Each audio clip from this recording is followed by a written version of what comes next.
Hello guys, এই দেখো আজকে আমরা খেলা করতে এসেছি মাঠে। আর এই সেই বিড়িখোর, এই মালটা বিড়িখোর, আর ভাই ওই মালটা এই দেখো গাইস, এরা সব বল খেলা করছে। এই এটা হচ্ছে সৌরভ মামু।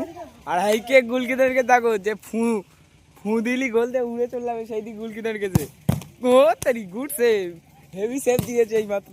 তো আমরা এখানে গাইস এখানে গান মজা করছি সব এখানে। আর হাই এই মালটা বিড়িখোর, ওই মালটা বিড়িখোর, বিড়ি করে কই কে বল আলান্দি যাবি তো। দেখো কত সুন্দর আকাশটা দেখা যাচ্ছে, হ্যান্ডেল মুগরে সব আকাশের খুলে ফেলেছে। ক্যামেরাটা হেভি ধরে